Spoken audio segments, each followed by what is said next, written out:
Final Four, Chapter 6, Rocco back at 7:26 p.m.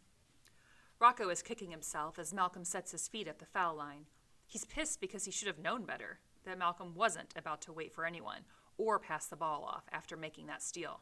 My bad, Rocco calls out to his teammates. If I was going to foul, I should have knocked him on down so he couldn't score. Yeah, you should keep on believing it's possible, because I sure don't, says Malcolm before the ref sends him the ball. That's when Rocco realizes he needs to change his thinking, that he needs to fight off every instinct to see the game the way he was taught to play it. If he's going to stop Malcolm, Rocco needs to see the game through Malcolm's eyes, and maybe the rest of the Spartans' eyes too, because they've probably learned to see things the same selfish way after playing an entire season with Malcolm. So things aren't working out for Rocco when he's going against Malcolm, and he realizes, okay, I need to change my way of thinking, because I have always been taught that, basketball is a team sport and you need to work together as a team to succeed, but Malcolm's only out for number one, so I need to start thinking like him if I'm going to defeat him. 32 Red Bull, 32 Red Bull, that's what we run next, screams the willowy Kennedy, catching Rocco's eye with a subtle wink. Now Rocco understands that Kennedy's thinking is the same as his. After Malcolm's made free throw, the Spartans lead 69-66. Rocco brings the ball up court. Malcolm gets into a defensive stance, bending low at the knees and slapping both of his palms against the floor, challenging Rocco to dribble past. Rocco purposefully eyes Malcolm and no one else. Every Michigan State defender has heard Kennedy's play call with Rocco's name and number attached. They're all waiting for Rocco to take the ball to the basket, ready to tattoo the Rocks Wilson logo onto his forehead. Rocco puts his head down. With a burst of speed, he drives towards the hoop. Both Grizzly and Baby Bear come flying off their men. Rocco can hear their footsteps rushing towards him. Suddenly he pulls up, spotting Aaron Boyce alone behind the three-point line. He feeds him the ball, and Aaron buries the shot. The game is tied 69-69, with just a little more than 2 minutes remaining in overtime. Then Rocco punches the air around him with a clenched fist as the big bass drum in the Trojan band punctuates that three-pointer. Boom, boom, boom.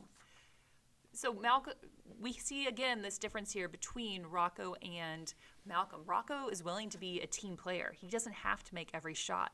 He sees Aaron wide open there, throws in the ball, and Aaron ends up making the point and tying up the game 69-69.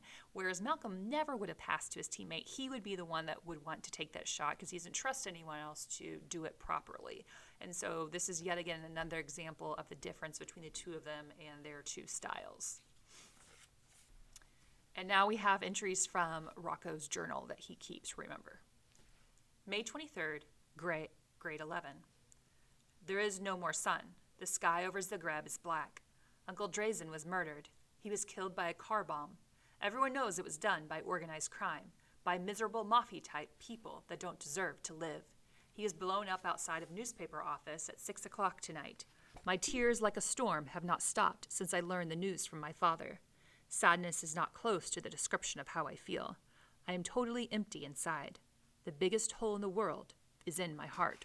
Remember, his Uncle Drazen lived with them. His Uncle Drazen was the one who really supported him when it came to basketball and encouraged him, gave him a job at the newspaper where he worked. But his Uncle Drazen was also not afraid to speak out against the truth. He was writing all those stories about the organized crime in Croatia, and that ends up getting him killed. And yet again, we have this comparison because Malcolm lost someone really close to him, his sister Trisha, and Rocco has also lost the second father figure in his life that is his uncle. My mother did not want me to go down there, but I had to see it with my own two eyes. I saw Uncle Drazen's blue car turn charcoal black. It was melted down to metal bones like a burned-out skeleton on the street. The smell of fire was heavy in the air. It is in my nose even now and will not leave. That same fire is burning in my blood to get revenge. A lifetime in prison is not enough for those bastard criminals. My father said there's no body of his brother left to bury, no body of his left to pray over. I know Uncle Drazen's spirit cannot burn. His soul cannot burn. I hope the criminals that did this evil murder burn in hell for eternal days and nights. How do we know it was these criminals? A week ago, they shoved a gun in my uncle's face and told him to write no more about them. He refused because he is a champion. Another reporter was beat with a baseball bat by the same types. There were no work for me last Saturday at the newspaper. Now I understand why. Uncle Drazen wanted to protect me from possible harm, from violence of thugs. My father said we cannot trust the police because some of them are owned by Croatian mafia. They are on the criminals' payroll for a second job. He said that maybe we are not safe in this house. My father now has his gun by his side for the protection of us. Like my Uncle Drazen, I will not be scared of mafia terrorists. Not today. Not tomorrow. I will always speak my mind and have respect for the opinions of others. When I hold my basketball, I feel Uncle Drazen close by. Now he will always be part of my game. He will be part of my strength and part of my heart. It's a really sad entry in his journal here because it seems like his uncle knew that his life was in danger. He didn't have Rocco come in to work that week at the newspaper, and his father tells him, look, we can't even trust the police to arrest the people who do this to your uncle because a lot of them are in the pockets of the Croatian mafia, and we don't even know if we're safe in our own home. But Rocco says, I'm not going to be afraid of these terrorist mafia people. I'm always going to speak my mind and respect the opinions of others. And that, my Uncle Drazen is now a part of my basketball game, and he is always in my heart. So it's a really sad entry in his journal. My mother wants me to leave Croatia. She wants me to finish high school in the U.S. with my cousins living there. I am not sure. My father says I am old enough to decide my own life. I don't want to run away from what Uncle Drazen started, but the future here in Zagreb is dark. It is filled with as much smoke and fire as outside the newspaper office tonight. I always keep this journal for myself and for my memory of beloved Uncle Drazen. I will miss him forever with my tears, my heart, and my soul.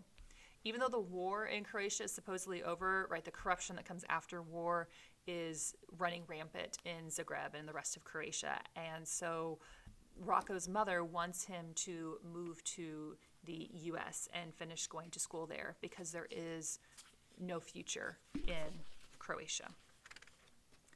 August 12th, entering grade 12. Today ends my first week living in the U.S. Big newsflash. The city of Montgomery, Alabama is not Zagreb. It is a total culture shock. Even the U.S. movies and music I know do not give me the answers to everything. There are other Croatians here beside my cousins, aunts, and uncles, but it is still a new world to me, one without my parents who stayed in Zagreb to watch over the house my great-grandfather built with his own 2 hands. I pray they are safe. My father says the move will force me to grow up faster. I say nothing ever will do that more than the murder of Uncle Drazen. I am living with the sister of my mother and her husband. Their 4 children are all younger than me. The 3 girls are ages 6, 9, and 11.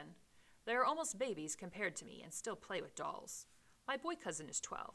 He has no interest in basketball or any other sports. Instead, he plays the violin. I share a bedroom with him, except for when he practices his music lessons. Then the bedroom belongs 100% to him, and I would rather sleep in the doghouse outside.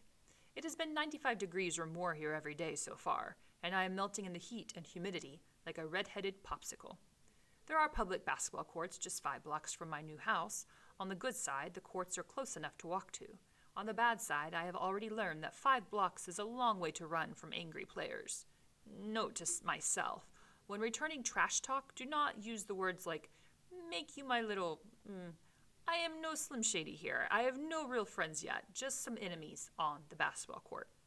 This last entry lets us know that Rocco did indeed move to the United States for his last year of high school, and that he has been living with his aunt and uncle in Montgomery, Alabama, and figuring out the U.S. culture.